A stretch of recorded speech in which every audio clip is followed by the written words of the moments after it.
So what's going on is that I am burning oil in this car. I'm concerned about this right here. This is my 1988 SSP. I put a deposit on a GT500, a 2020.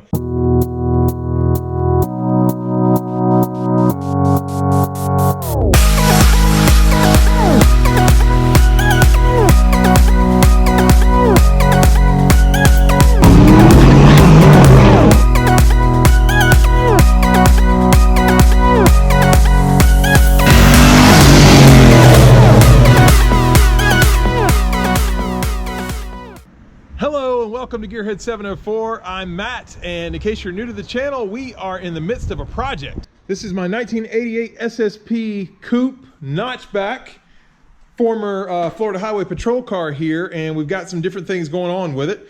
One of the things you guys will notice is that the rear end is still down here. I was going to trade it in for a 5-lug rear end, and I'm still working out the details on that, so stay tuned for that. But today we're doing something that really needs to be done on the car, and that's actually, I'm going to drain the oil and fill it back up, and we're going to see what the oil looks like. I have a suspicion it might have a head gasket issue, so we're going to see. We're going to see if the oil looks strange. Also, I have some new oil plugs. Pantakes 2 plugs, and the old ones are all like kind of rusty and torn up. So 2 new plugs, gonna do that today too. But one other thing before we do that, I also have a GT40 intake that is gonna go on my blue car, Tar Heel Fox, my convertible. If you don't know what that is, let me show it to you real quick. All right, this is my Tar Heel Fox 89 convertible that was a GT, and now it's actually a Cobra clone. Okay, you can see right now it's got the Victor EFI intake. This intake has no PCV valve system.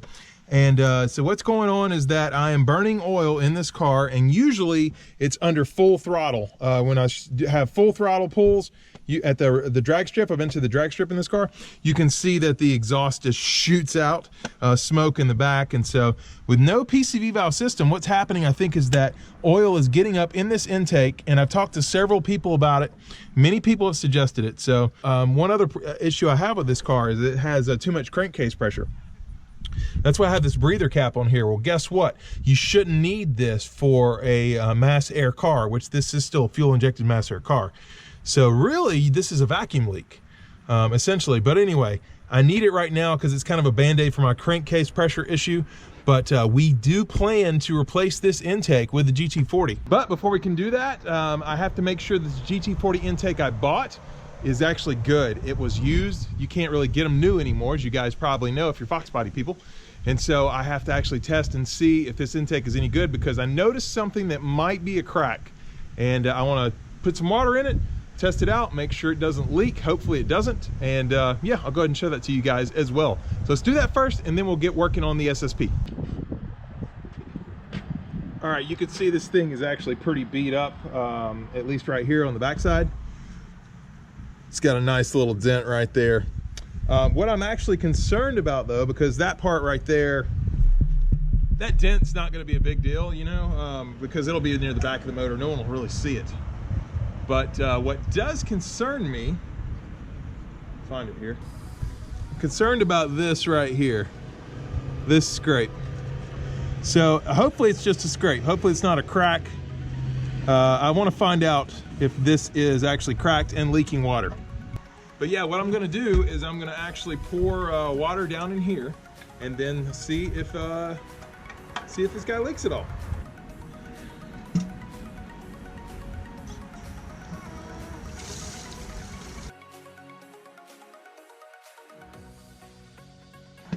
We got a leak from here. Obviously that's a hose. Basically what I was worried about was right up here. These scratches, were they scratches or were they actually cut through? Were we gonna lose something there? But the water test came out great. The only place it was leaking is like where it was supposed to. So I think this intake is good to go. Obviously it really needs to be cleaned up, but as long as it's functional, that's something I can always do later, is take the upper off and reuse it. The lower is actually right here. So here's the lower. It still has some fuel rails, or the injector harness, and some injectors rather. And I guess these are fuel rails too, actually. So BBK, fuel pressure regulator.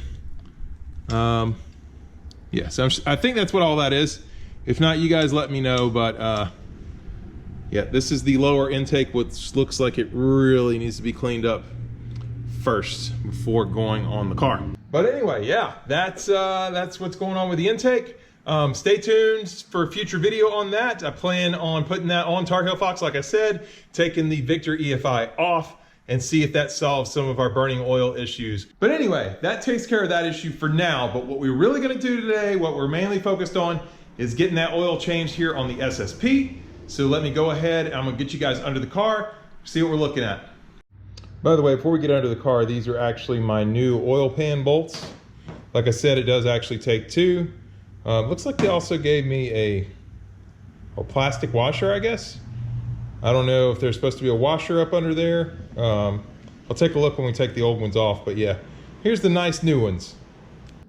All right, guys, we're going up under the car. So yeah, it looks like this front bolt here, I think it's a 7/8. That's what my new one is as well. And then we also have this one back here as well. Don't know if it's the same size.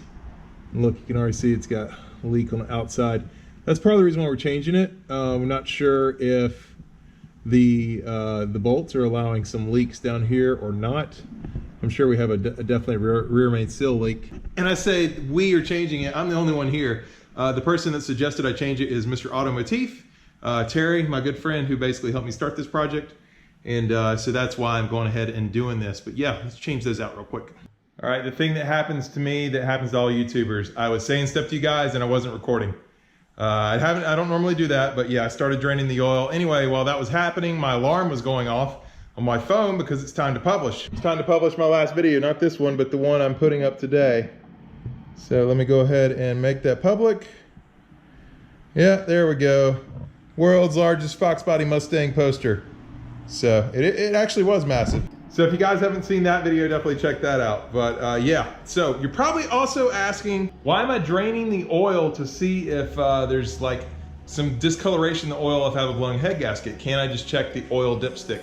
Well, if you haven't been following the build for a while, this car actually doesn't have a dipstick. Not only does it not have a dipstick, it doesn't have the filler neck or anything. Like, I literally mean not just the part you pull out, but the actual dipstick. It's missing. I still need to get one, haven't done that yet. But I am changing the bolts as well, like I pointed out. So the bolts are changing anyway, so this seemed like a good time to change the oil, and I've never changed the oil in the car, so it's kind of a win-win. Okay, the front is drained. Like I said, I forgot to record undoing the bolt, but really, I mean, there's not much to see there. When it came out, it did not look super milky or anything. It actually just looked black, so yeah. And the bolt up front didn't look too bad, but I'm going to go ahead and put the new one on anyway. Nice shiny bolt. All right. Let's get this guy to go back down here.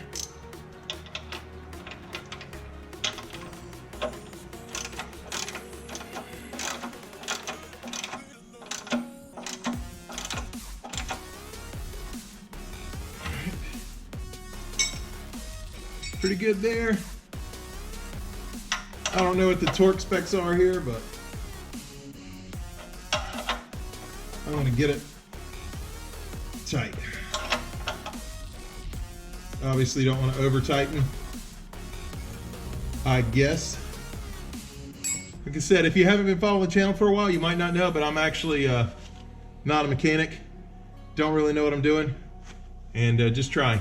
Believe it or not though, changing the oil was one of the things I used to actually do myself on the old foxbody, just because it seems so easy. The back one is not 7/8, so I have to figure that out. It's supposed to be. It's definitely not.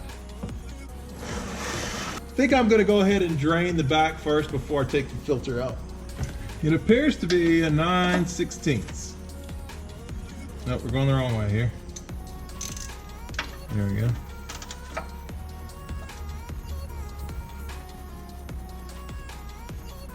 Yeah, every bolt on this car wants to barely, doesn't want to come out with a socket wrench. All right, I'm gonna have to get a real wrench on it.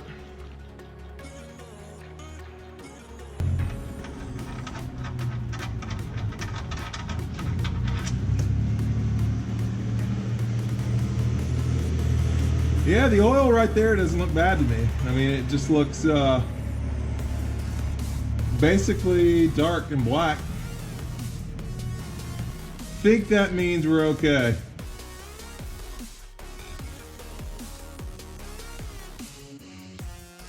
Now, while that's draining, let's just talk just a minute. If you were to tell me that this project is taking a long time, I would have to agree with you.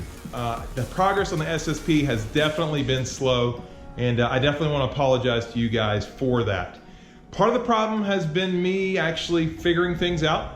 I've had to go much slower to figure out what I want to do. Part of it's trying to get help. You know, people can help me sometimes they can't. Everyone's busy, everyone has a life. So, but I do want to say that's going to change. I've got some things in the works. But I do want to say, I think progress on this is going to start happening much more quickly. You know, I was kind of playing the rear end shell game, right? But I do have some updates coming on that.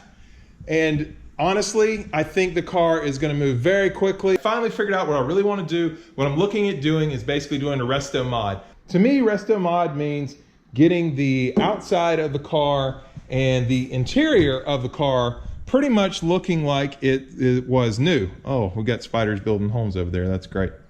Yeah, go little guy. Getting the outside and inside of the car looking like it was stock. But underneath the drivetrain, I mean, we already have the coilovers, we already have the tubular K member, we already have the control arms aftermarket. We've got a lot of aftermarket parts on this. 306, heads cam intake car, or heads cam, and we got an intake for it. So drivetrain wise, it's not going to be stock, but it's not going to be crazy either. And now that I finally figured out what I really want to do with the car, I think progress is going to happen much more quickly. I've been able to line up some more resources to help me out. And so look for that content coming. I know it's been delayed, and so I want to apologize to you guys for that, because most of you, vast majority of you, actually subscribed because of this car, I believe, because of the SSP. I want to get that content out there, have things moving quickly. The goal is to have it at Foxtoberfest. And I've got to do that, man. It's fast approaching. It's July right now. Foxtoberfest is in October. I have 2 months, but yeah, that'll be gone like that. Anyway, stay tuned for that, and let's check on the oil draining progress.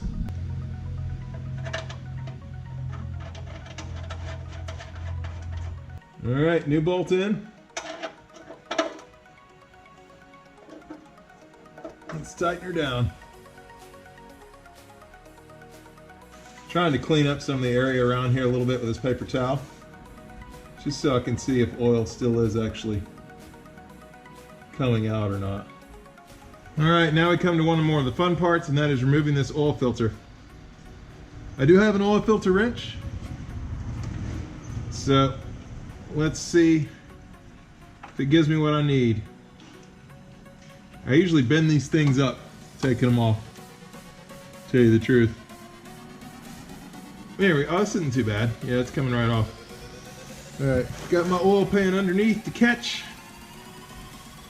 Let's see how it comes off. Oh! Yeah, there it came off. Okay. Wow, there's actually, I figured we'd have oil pouring out right here. But we don't. I will say the car hasn't been started in a while, so I don't know if that has anything to do with it, but yeah, nothing really came out of this filter. And that's normally not the case. All right, here's our new filter, also an FL1A, Ford Motorcraft. And that seems to be what everybody recommends on these. I used to use Fram, and let me tell you, I heard from everybody that Fram was apparently the worst ever, which I didn't know why. I did like a little hand grip they had on the end. It made it easy to turn off, but yeah, I use Ford Motorcraft now. So anyway, I'm using Castrol 20W50. It's what I use on my car as well, and I've used this for years. Not synthetic motor oil or anything like that, just regular Castrol GTX. Spilling it all over the place. Yeah, I like to do maybe about a third or a third to a half of a quart in here. And then as you can see, I put some oil right around the top.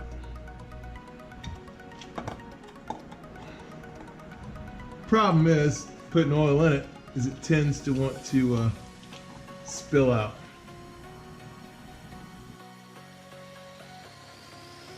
That's probably good enough.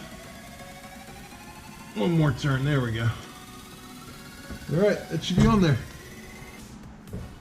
All right, normally where you would actually fill the oil at is right over here in the electronic fuel injected cars for this year. Again, this is an 88, but these are actually carbureted valve covers. And so it looks like back here is where I've got to fill it at. Let's see. Yep. Looks like it to me. I don't know why there's oil right around that. But, yep. This is where we're gonna put our guy. Right there. And we'll get our oil in there. By the way, in case you don't know, it takes 5 quarts of oil. 5 quarts of oil. So I'm sure most of you guys knew that, but that's what a stock 302 takes in these cars anyway. Now I gotta do that 4 more times, but through the power of editing, for you guys, it will happen super, super quickly.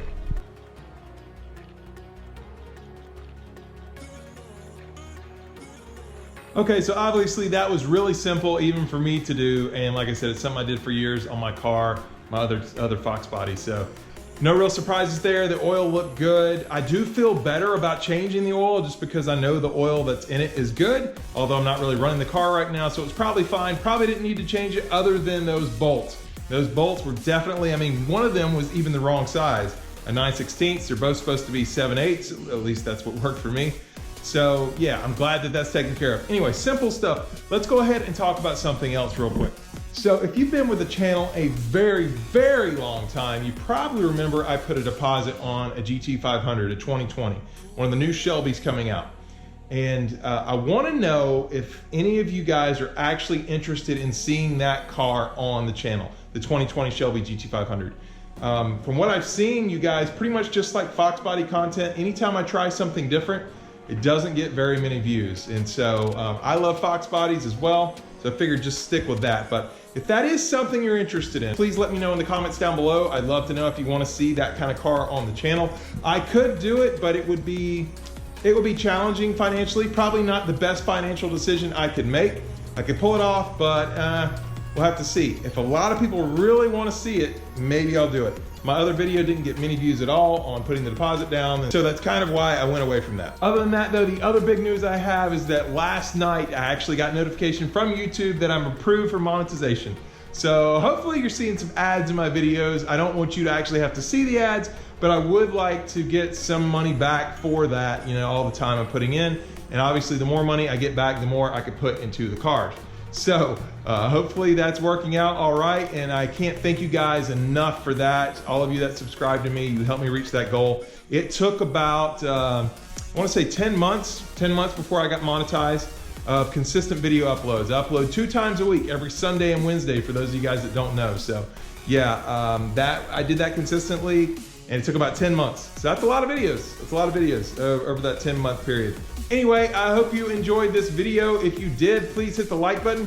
If you're stopping in for the first time or you've been watching for a while and haven't subscribed yet, please do so. Like I said, I do upload 2 times a week, so you can count on consistent content at the very least. And I think in the next upload, probably gonna be putting that GT40 intake up on the convertible Tar Heel Fox, and we'll see how it works out. If not, it'll be the one right after that. So you never know how these uploads go. But anyway, thanks a lot for tuning in, and we'll see you next time on Gearhead 704.